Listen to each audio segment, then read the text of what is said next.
فقہ حنفی تلوار سے پھیلا ہے. ایک صاحب, اس کا میں پہلے جواب دینے سے پہلے ایک واقعہ سناتا ہوں. ایک صاحب نے مجھے کہا, وہ کوئی اور مسلک کے تھے, بعد میں فقہ حنفی قبول کیا انہوں نے. مجھے کہنے لگے کہ میں نے کہا آپ نے فقہ حنفی کیسے قبول کیا؟ کہہ رہے یار ہمارے ایک مسلک کے آدمی تھے جو نئے ایک فرقہ بنائے, انہوں نے کہا کہ پشاور میں ہمارا مسلک بہت تیزی سے پھیل رہا ہے. کہہ رہے میرے ایک دم ضمیر میں جا کے بات لگی کہ پشاور میں اسلام تو 1200 سال پہلے آ گیا تھا, تو یہ اب کیا پھیل رہے ہیں؟ تو وہ اس وقت سے کیا تھا؟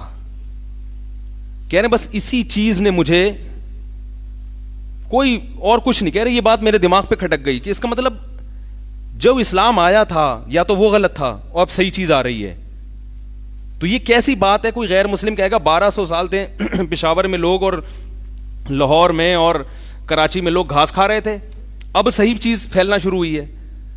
تو جو اسلام پشاور میں 1200 سال پہلے آیا تھا وہ وہی اسلام تھا جو آج تک چلا آ رہا ہے. اگر کوئی کہتا ہے نہیں فقہ حنفی بعد میں آیا ہے, تو سوال پیدا ہوتا ہے جب بعد میں آیا ہے تو اس وقت علماء نے اس کے خلاف احتجاج کیوں نہیں کیا کہ یہ غلط چیز کیوں آ رہی ہے, یہ غلط چیز کیوں آ رہی ہے؟ تو لفاظی ہے, جیسے چورن ہوتا ہے نا, اس میں لفاظی کر کے بیچا جاتا ہے. پھکیاں ہمیشہ لفاظی کر کے ہی بیچی جاتی ہیں. ہاں تو فقہ حنفی تلوار سے نہیں. ہندوستان میں اگر اسلام تلوار سے پھیلا ہے بالفرض, تو پھر فقہ حنفی بھی کس سے پھیلا ہے؟ تلوار سے. اور اگر اسلام اخلاق سے پھیلا ہے تو فقہ حنفی بھی کس سے پھیلا ہے؟ جب اسلام آیا ہے ہندوستان میں تو فقہ حنفی ہی آیا ہے. اس کی سب سے بڑی دلیل یہ ہے, اول تو تاریخی کتابیں اٹھا کے دیکھیں آپ کو پتہ چل جائے گا.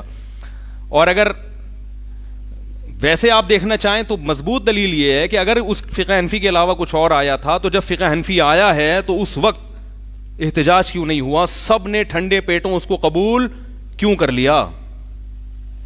کیا امت اتنی بڑی پورے بر صغیر میں گمراہی پہ جمع ہو گئی؟ سعودی عرب میں فقہ حنبلی ہے, آپ کہہ سکتے ہیں کہ فقہ حنبلی تو بہت بعد میں آیا ہے. فقہ حنبلی کا نام بعد میں پڑا ہے. یہ چاروں فقہ رسول اللہ صلی اللہ علیہ وسلم کے دور میں ان کے جو مسائل ہیں وہ موجود تھے, نام بعد میں پڑا ہے.